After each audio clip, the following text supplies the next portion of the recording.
Do you need CMT cove cutter to create cove molding? The answer is no. You could use a 10-inch saw blade. If you have a 3 or 2 wing molding head cutter, you can use that.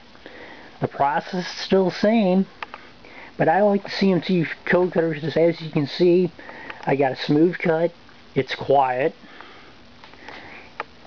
and it also just makes the job go a lot faster. As you can see, this is one messy operation, even with dust collection on table saw. So, guys, personal protection equipment, dust collection are definitely must. Let's talk about for a second on table saws what this cove cutter can be used on, what it shouldn't be used on. If your saw has basically a circular saw motor like this underneath, I personally would not try it. You just don't have the guts to run it. If your saw has an induction motor like what I'm showing you here, you should be okay to run it. If your saw has a flush sensing technology, you're not going to be able to run it for 2 reasons. One, the size of the cutter, because it is 7 inches in diameter, and number 2, you can't adjust the brake cartridges enough to get it to work. I've tried.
As you saw in the last video, on the very last pass, we ran everything through twice.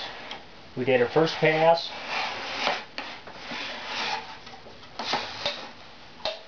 and then without changing the setup, we ran it again. And what that does is that will take away any of the imperfections in case I didn't have enough hand pressure over the blades, or if it was incorrect. I can run it through one more final time to help reduce the amount of cleanup. This is the bottom mold we're working on. So with that milled, it's ready for its final cleanup, which we'll get going on right now.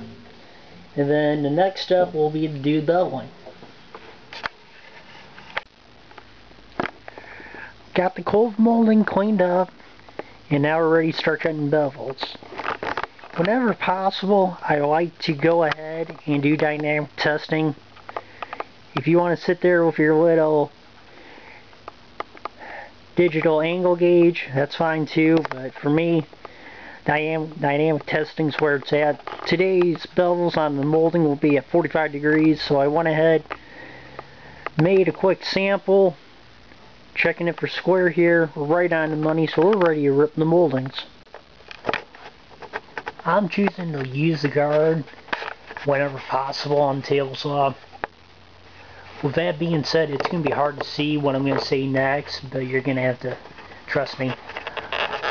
With the fence set up in the right position, the blade tilted at the correct angle, we're ready to make the first cut on the bottom waist molding. The important thing that we're going to keep in mind is that throughout all these cuts, the push stick will be in the center of the cove to keep the pressure the same.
notice that I'll run the sample piece first. If that's correct, then I'll run the real piece.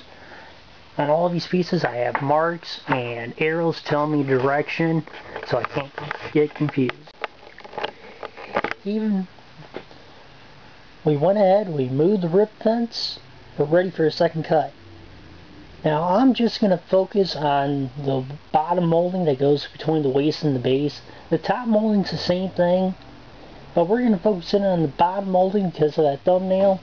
I want to show you guys how we mill that.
I went ahead off camera and ran the top molding. Now you notice the saw's changed. We moved the fence from the right hand side to the left. The reason being is I need to make 90-degree return cuts. We'll check the sample here, see if it's ready to go. Okay, this one is. Set the featherboard.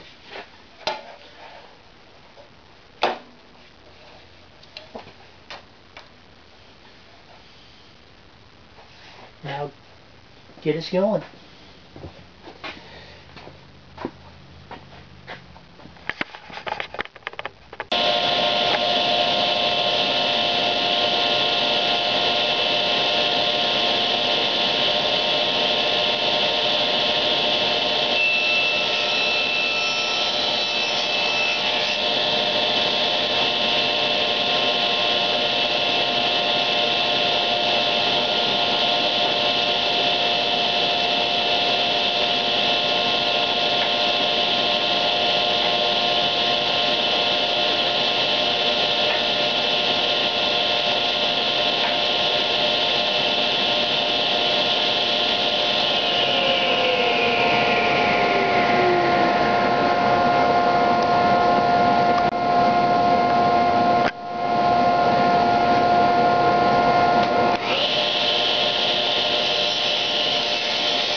With a slight adjustment to the rip fence, ready to make the last rip in the bottom molding.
with, we've got one more operation with the blade still at 45 degrees.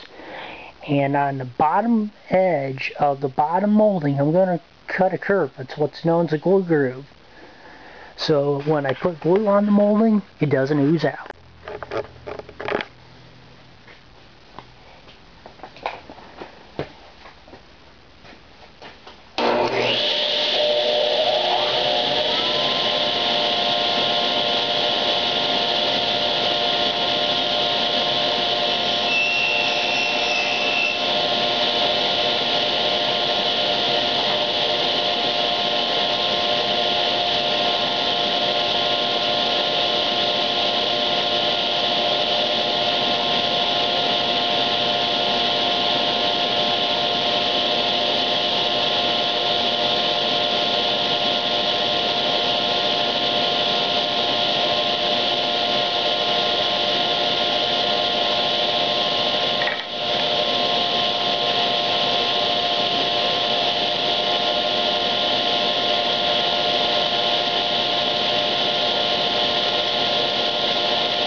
I really should have done this before I took the guard off and moved the fence. But anyhow, we went ahead, we put the fence back on the right hand side, reinstalled the guard. Well, we've got this piece of glued up poplar for sort of jig we're going to need at the router table.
So with the saw still at 45 degrees, I just real quickly knocked that corner off. It's not that big of a deal. I just don't like sharp corners on any of my jigs. You may have noticed a couple frames ago when we had the fence on the right hand side, we had one piece shoot back. But whenever possible, I try to keep my body out of the path of any possible kickbacks. Here I'm re-squaring the blades to the table. You notice I removed the insert. The reason being is so I can get a nice, accurate 90 degrees to the table. I've got the stacked dado head installed in the table saw, set up for about a ½ inch width and for about half the thickness of the jig. What we're going to do is cut a couple quick notches for the clamps.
The CMT cove cutter is actually part of the Lonnie Bird crown molding set. In the set, you also get a bunch of inverted router bits. And today we're going to actually end up using this bit to cut the thumbnail in the router table.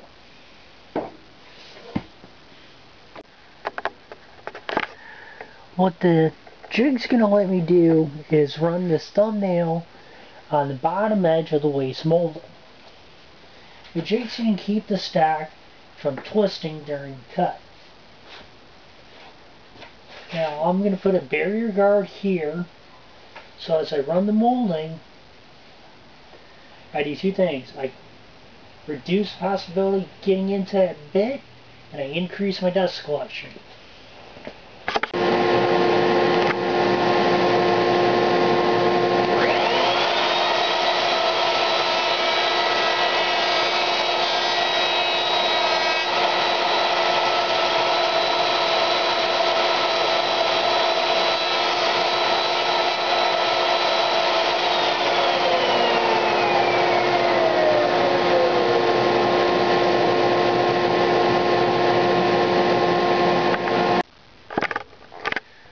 One thing to remember with this setup, this is just like a joiner.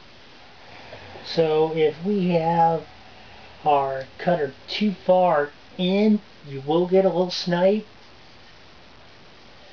So we ran our sample, we've got it perfect dialed in, and we're ready to run cherry.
We're almost ready to install the cove molding and cap molding.